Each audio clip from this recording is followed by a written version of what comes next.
BSF এবং পুলিশের নাকের ডগা দিয়ে প্রকাশ্য দিনের বেলায় জেসিবি মেশিন ব্যবহার করে কেটে নেওয়া হচ্ছে বিঘার পর বিঘা জমির মাটি।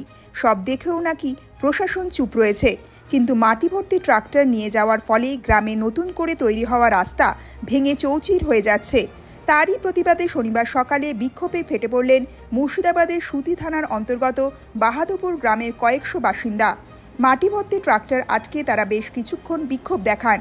স্থানীয় সূত্রে জানা গেছে, সুতি থানার অন্তর্গত নূরপুর বিএসএফ ক্যাম্পের সামনে একটি বিশাল বড় মাঠ থেকে গত কয়েকদিন ধরে স্থানীয় কিছু ইটভাটার মালিক এবং মাটি মাফিয়া প্রকাশ্য দিবালোকে জেসিবি মেশিন ব্যবহার করে মাটি কেটে নিচ্ছেন।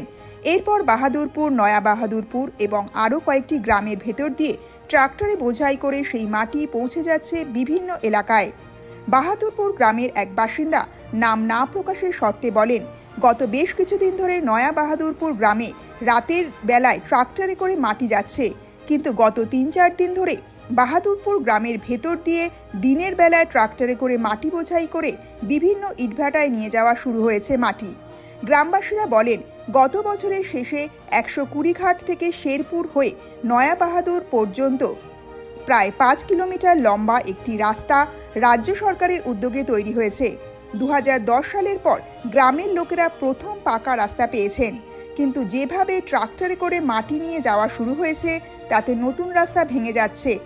শনিবার সকালে ফের একবার বিএসএফ ক্যাম্পের সামনে জমি থেকে ট্রাক্টরে করে মাটি নিয়ে যেতে দেখে এলাকার মহিলারা ট্রাক্টরগুলোকে আটকে দেন।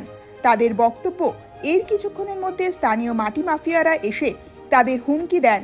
কয়েকজন মহিলার দাবি, মাটি মাফিয়ারা হুমকি দিয়ে গেছে আবার গাড়ি আটকানোর চেষ্টা হলে তাদের গায়ের ওপর ট্রাক্টর চাপিয়ে মেরে ফেলা হবে। তবে ওই এলাকার বিএসএফ ক্যাম্পের সামনে জমি থেকে নতুন করে কোনো মাটি কাটা হচ্ছে না বলে দাবি করেছেন সুতি ১ নম্বর ব্লক তৃণমূল কংগ্রেসের সভাপতি সেরাজুল ইসলাম। তিনি বলেন, স্থানীয় কয়েকজন ইটভাটার মালিক গত বছর ওই মাঠে জমিয়ে রেখেছিলেন। এবছর তারা সেই মাটি নিয়ে যাচ্ছেন।